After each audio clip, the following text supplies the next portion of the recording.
Hello friends, क्या हाल चाल? सब बढ़िया। तो देखिए, आज के इस छोटे से लेक्चर में हम बहुत सारे इंपॉर्टेंट बातों का डिस्कशन करने वाले हैं। इसमें मैं आपको सच बताऊं तो मेरा जो भी अब तक एक्सपीरियंस है, करीब हर साल 400, 500, 600 अप्रॉक्स ऑफलाइन में स्टूडेंट्स होते हैं जो कांटेक्ट में आते हैं। उनमें बहुत सारे बच्चे हैं जो अच्छे रैंक पे चले जाते हैं, कुछ मीडियोकर, कई सारे बच्चों का सिलेक्शन में नहीं हो पाता है। तो इन सारे बच्चों में क्या डिफरेंसेस हैं, क्या वो रास्ते हैं जिससे अच्छे रैंक आ जाते हैं और क्यों कम रैंक रह जाता है, क्यों कुछ बच्चों का सिलेक्शन भी नहीं हो पाता है, इन सब एक्सपीरियंस को रखते हुए मैंने कुछ प्रॉपर पाथ बनाने की कोशिश की है। हालांकि मैं इसको ना तो शॉर्टकट बोलूँगा और ना ही बोलूँगा कि ये बहुत लॉन्ग वे है, मैं ये बोलूँगा यही प्रॉपर वे है। और एक और बात समझ जाइए कि कभी भी किसी भी एग्ज़ाम का, किसी भी कंपटीशन का लेवल लो नहीं होता है, आपको अपना लेवल वहाँ तक लेकर जाना पड़ता है। तो चलिए हम बताते हैं आपको, बातें करते हैं। और ये उन बच्चों से बात भी मैंने करा है बीच बीच में जिन बच्चों का सिलेक्शन हुआ है कि कहाँ पे और बेटर करने के लिए क्या कैसे कर सकते थे, है ना। तो देखिए बेटा, जो सबसे ज़रूरी चीज़ है ये उन बच्चों के लिए है, चाहे आप कोई अभी 10th पास करके 11th के बैच में हो या 12th के बैच में हो या फिर वह रिपीट कर रहे हो, उन सब के लिए इक्वली इम्पॉर्टेंट है। आप बोलेंगे सर सबको सेम चीज़ करना है? हाँ, सबको सेम चीज़ करना है। हाँ, कुछ बच्चों ने कुछ पार्ट कवर कर लिए होंगे, उनके लिए क्या करना चाहिए, और जो जस्ट कर रहे हैं उनके लिए क्या करना चाहिए, वो सबके लिए। तो देखिए, सबसे पहला जो इम्पॉर्टेंट चीज़ है, फर्स्ट इम्पॉर्टेंट आप मेरे से बोलेंगे किन्हीं भी बच्चों के लिए, तो ये ज़रूरी है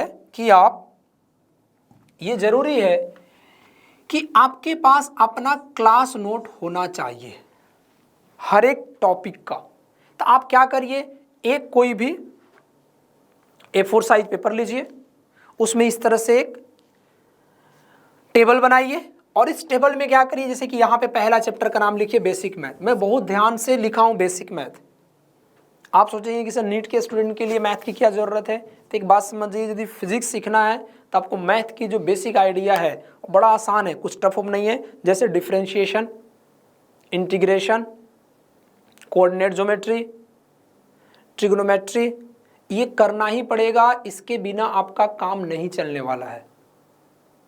आप यदि और वेक्टर, यदि आप इन सब चीज़ों को स्किप करके आगे बढ़ रहे हैं, जो कि ज़्यादा नहीं है, बहुत छोटा पार्ट है, but through out the journey आपको ये परेशान करेगा, और सीख करके जा रहे हैं तो थ्रू आउट द जर्नी आपको हेल्प मिलेगा।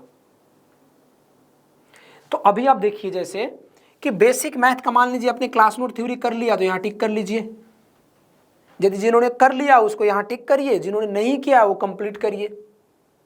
जब आपने ये कर लिया, एक बार पढ़ लिया, क्लास के क्वेश्चन कर लिए, तो इसका फॉर्मूला बुक एक उसी वक्त बना लीजिए, बाद के लिए इंतजार मत करिए, उसी वक्त बना लीजिए फॉर्मूला बुक अलग से। और यदि आपने ये दोनों काम कर लिया, फिर क्वेश्चन की प्रैक्टिस करिए मॉड्यूल से।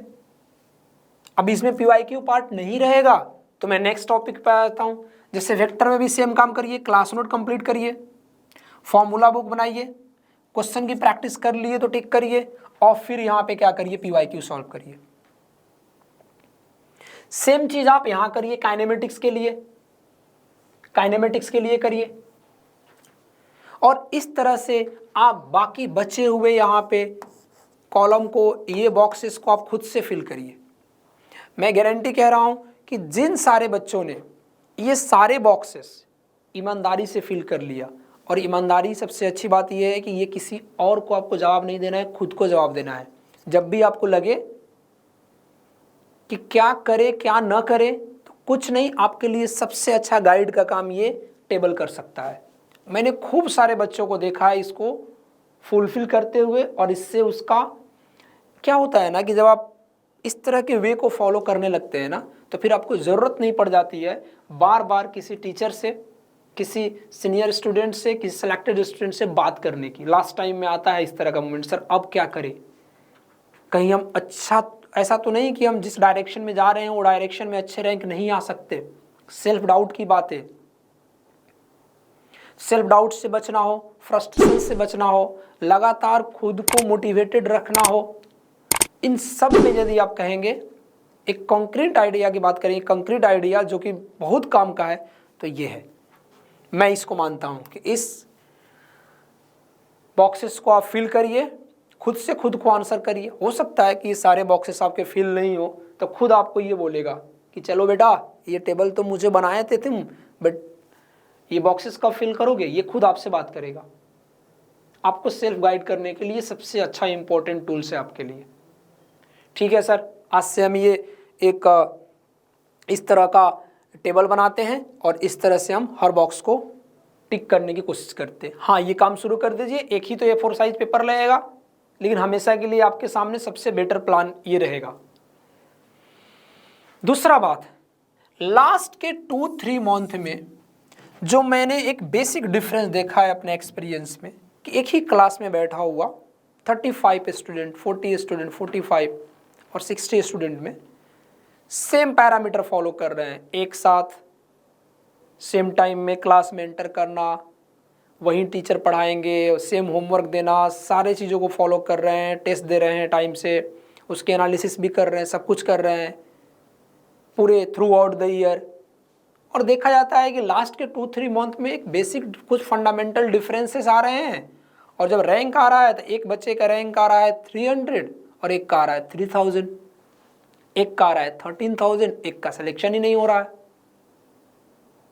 तो मैंने ये देखा, हालांकि मैं ये सिलेक्टेड स्टूडेंट के बीच में ही बात कर रहा हूँ कि लो और बेस्ट रैंक में कहाँ कहाँ उन्होंने वर्क में कैसे डिफरेंसेस किए थे, तो ये रैंक में डिफरेंस आ गया था। तो देखिए, जैसे मैंने देखा कि लास्ट में बच्चे ने क्या किया, फॉर्मूला याद किया और प्रैक्टिस किया। इसने क्या किया कि लास्ट में भी कॉन्सेप्ट को ध्यान में रख रहा था। जैसे equation of trajectory y is equal to, ये शायद कलर आपको दिखेगा नहीं, रुक जाइए मैं ये लिख रहा हूँ। जैसे मान लीजिए कि हमें y is equal to x tan theta minus g x square divided by 2e square cos square theta याद करना है। ये स्टूडेंट क्या किया, जस्ट इसको रटा और ये जाके क्वेश्चन करने लगा। इसने क्या किया कि थोड़ा सा अपने क्लास नोट को ओपन किया और देख लिया, 10 सेकंड, 20 सेकंड, 30 सेकंड लगा कि ये कैसे आया था, और उसी वक्त फॉर्मूला को याद कर लिया। तो इसको क्या हुआ ना कि कंफ्यूजन कम होगा इसको, और ज़्यादा अच्छे से ये फॉर्मूला याद रहेगा। और मैंने देखा कि इसने वही पहले कॉन्सेप्ट पे ध्यान दिया, फिर फॉर्मूला, तब प्रैक्टिस किया। बहुत स्लाइट डिफरेंस है ना, कि इस बच्चे ने सिर्फ फॉर्मूला पे डिपेंडेंट हो गया और ये फॉर्मूला पे डिपेंडेंट नहीं रह करके थोड़ा सा डिस्क्रिप्टिव मैनर को भी ध्यान रख रहा है। फिर इसने क्या किया, लास्ट में थ्योरी रिवाइज किया और क्वेश्चन की प्रैक्टिस किया। आप बोलेंगे सर ये तो बड़ी अच्छी बात है, थ्योरी रिवाइज करा फिर क्वेश्चन प्रैक्टिस किया, बिल्कुल सही किया, कुछ गलत नहीं किया। अब मैं लास्ट के 2-3 मंथ में बात कर रहा हूं अभी। तो इसने क्या किया, क्वेश्चन की प्रैक्टिस किया, जिसमें डाउट हुआ उसका थ्योरी जा करके देखा। इससे क्या हुआ सर, तो नंबर ऑफ क्वेश्चन ज्यादा प्रैक्टिस कर पाया इसने, और लास्ट टाइम में नंबर ऑफ क्वेश्चन प्रैक्टिस करना ही गेम चेंजर बन सकता है। ठीक है सर, यहां देखिए इन्होंने 1 या 2 मॉक टेस्ट पर मंथ देते रहे। आप बोलेंगे सर ठीक है, काफी है, लेकिन इसने वहीं पे क्या किया, मॉक टेस्ट बढ़ा दिया, 3-4 मॉक टेस्ट दिया पर मंथ। कई बच्चों को मैं ऐसे भी जानता हूं कि जो वीक में 2 टेस्ट दे देते हैं, यानी कि मंथ वाइज देखेंगे ना तो 7-8 टेस्ट देते थे, और ये बड़ा हेल्पफुल होता है लास्ट टाइम में आपको, एग्जाम टेम्परामेंट के लिए भी, फास्ट रिवीजन के लिए भी, और एक वो कॉन्फिडेंस आ जाता है आपको पेपर देते देते, आदत हो जाती है, एग्जाम में आपको कभी घबराहट नहीं होती है, और आप अपना पूरा टाइम वहाँ यूज कर पाते हैं एक हेल्दी मैनर में। इन्होंने क्या किया, टेस्ट दिया, मार्क्स चेक किया, और उसको लेकर के फिर ये दिवाली मनाने लगे, कभी होली मनाने लगे, और कभी कभी रोने बैठ गए। इसने ऐसा नहीं किया, इसने तो जस्ट टेस्ट को टेस्ट की तरह दिया, देख लिया ये क्वेश्चन गलत है, और उस पे काम करा, उसको ठीक करा। ना तो कभी इसने दिवाली होली मनाया पेपर के बाद, और ना ही कभी बैठ के रोना शुरू किया। आप देखेंगे कि इन दोनों में ना कुछ ज़्यादा डिफरेंसेस नहीं है, लेकिन मार्क्स में बहुत का डिफरेंस आया। 300 और 3000, 13,000। तो ये कुछ चीज़ें हैं। तो दो चीज़ें मैंने आपको बड़ा सही से बताने की कोशिश करा अभी कि हमें क्या होना चाहिए जो हमें गाइड करे। तो ये होना चाहिए आपके पास एक अपना आपका टेबल होना चाहिए, और उसके बॉक्सेस आपको खुद से टिक आउट होना चाहिए। जब भी आपको लगे कि आपने ज़्यादा पढ़ लिया तब भी जा करके इसको देखिए कि और क्या ऐड कर सकते थे, और जब भी लगे कि आप फ्रस्ट्रेटेड हो रहे हैं तो आप ये देख लीजिए कि आपके बॉक्सेस में ज़्यादा टिक्ड है, देन आप सही रास्ते पे हैं। ये देखिए कि लास्ट के 2-3 मंथ में आपको क्या करना चाहिए, कहाँ पे छोटे छोटे डिफरेंसेस का ध्यान रखना चाहिए ताकि आप अच्छा स्कोर कर सके। और कुछ और भी आपके मन में सवाल आ रहे हैं यदि, तो आप ज़रूर कमेंट बॉक्स में पूछिए, उसका हम आंसर करने की कोशिश करेंगे आपको। नेक्स्ट देखिए, अब हम आते हैं इसकी एनालिसिस पे, टॉपिक वाइज एनालिसिस पे आते हैं कि कैसे चैप्टर वाइज फिजिक्स का वेटेज रहा है लास्ट के 5 ईयर में। तो देखिए ध्यान से, यहाँ पे 11th वाला पोर्शन है और यहाँ पे 12th वाला पोर्शन है। जनरली देखा जाता है कि नीट में 12th का वेटेज 2-4-5% ज़्यादा रहता है 11th से, इसलिए मैंने पहले 12th को रखा है। इसमें आप देखिए कि आप करंट इलेक्ट्रिसिटी वाला पोर्शन देखेंगे ना, ये वाला पोर्शन देखेंगे करंट इलेक्ट्रिसिटी वाला पोर्शन, तो करंट इलेक्ट्रिसिटी का पोर्शन हमेशा ज़्यादा रहा है। करंट इलेक्ट्रिसिटी की बात आप करेंगे ना, तो ये आपको करंट इलेक्ट्रिसिटी आपका क्या रहा है, ज़्यादा रहा है अक्सर करंट इलेक्ट्रिसिटी, ये वाला टॉपिक। फिर आप बात करेंगे इधर आप, तो आपको ये रहेगा जैसे ये ray optics and wave optics. इसमें शायद दिख नहीं रहा आपको क्लियर, बट मैं ऐसे ही बताऊंगा आपको। Current electricity portion, ray optics and wave optics वाला पोर्शन, ये ज़्यादा वेटेज में आता है। वैसे आपको सिलेबस तो पूरा ही पढ़ना है, छोड़ना तो कुछ नहीं है। 11th वाले पोर्शन की बात करेंगे तो इसमें आप कहेंगे तो NLM, ये laws of motion and gravitation, rotation, ये ज़्यादा मार्क्स देता है कई बार। आपको मैं थोड़ा सा कनेक्शन बताऊं पढ़ने का फिजिक्स का, तो देखिए ध्यान से, आप बेसिक मैथमेटिक्स और वेक्टर, इसके बिना कुछ नहीं सीख सकते आप। काइनेमेटिक्स आपको चाहिए ही चाहिए। ये चीज़ें यदि आपको क्लियर है तो NLM समझने में भी आसानी होती है, सर्कुलर मोशन भी, वर्क एनर्जी पावर भी, सेंटर ऑफ मास भी। और आपको अच्छे से पता है कि जिन बच्चों ने ये वाला पोर्शन अच्छे से कर लिया है, रोटेशन उसको करना सबसे आसान हो जाता है। आपको इलेक्ट्रोस्टैटिक यदि आप फिर पढ़ रहे हैं ना, तो ग्रेविटेशन आपको पढ़ने की अलग से ज़रूरत नहीं पड़ती है।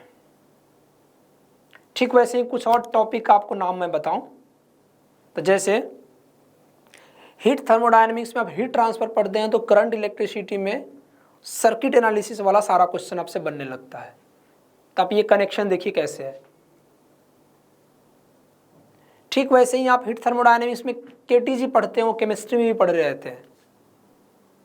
आप जब मॉडर्न फिजिक्स पढ़ रहे होते हैं तो उसका एटॉमिक स्ट्रक्चर वाला पार्ट कुछ ना कुछ आप केमिस्ट्री में भी पढ़े रहते हैं। तो फिजिक्स को इस तरह से कनेक्शन बैठा के पढ़िए। कुछ टॉपिक आपको मैं बोलूँ थियोरेटिकल वाला, तो वहाँ पे मैं आपको ये कह सकता हूँ, जैसे मैग्नेटिक मटेरियल है, इसको ज़रूर आप NCERT से पढ़ लें। मैग्नेटिक मटेरियल से ये ज़रूर आप NCERT से पढ़ें। मैग्नेटिक मटेरियल पढ़िए। आप सेमीकंडक्टर पढ़िए इसको, और हो सके तो एटॉमिक स्ट्रक्चर वाला पार्ट भी।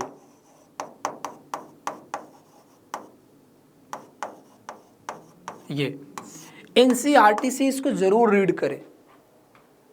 बाकी चीज़ों को आप NCERT से छोड़ भी सकते तो चल जाएगा, बट इसको तो आपको NCERT से पढ़ना ही चाहिए। इसके बिना काम नहीं चलेगा, क्योंकि इससे ऐसे क्वेश्चन आते हैं छोटे छोटे, जैसे सेमीकंडक्टर वगैरह में आप जाएंगे तो कुछ मटेरियल का बैंड गैप एनर्जी भी आपको याद रखना चाहिए, जैसे सिलिकॉन का, जर्मेनियम का, ये सब जरूर याद रखिए आप।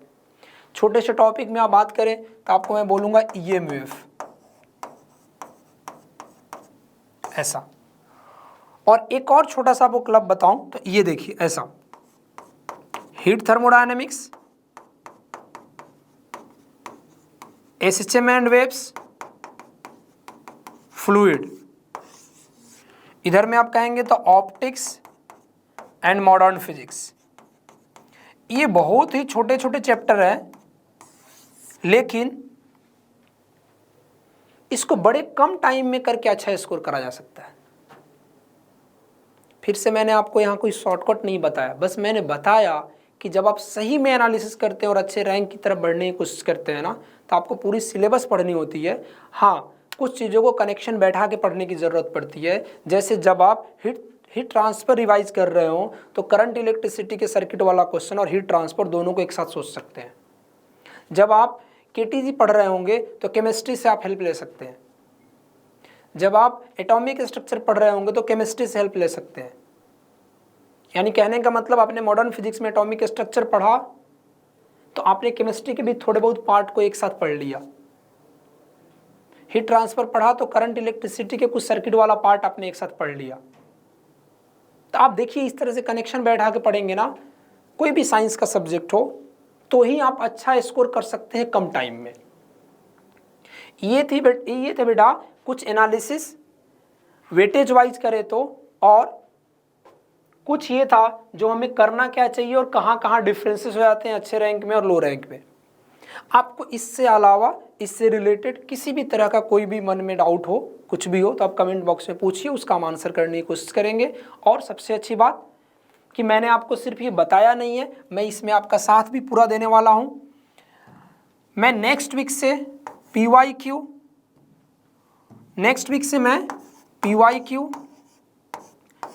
लास्ट 5 ईयर का टॉपिक वाइज लेकर के आने वाला हूँ, है ना, टॉपिक वाइज।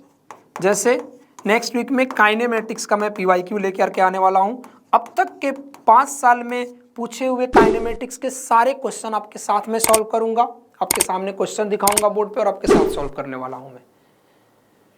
उससे रिलेटेड थ्योरी भी बताऊंगा। फिर जब काइनेमेटिक्स हो जाएगा तो फिर NLM आएंगे, वर्क एनर्जी पावर आएंगे, और जैसा फिर आप लोगों का कमेंट रहेगा कि हाँ सर ये टॉपिक का PYQ आप करा दो, वो हम सारा करने वाले हैं आपके साथ।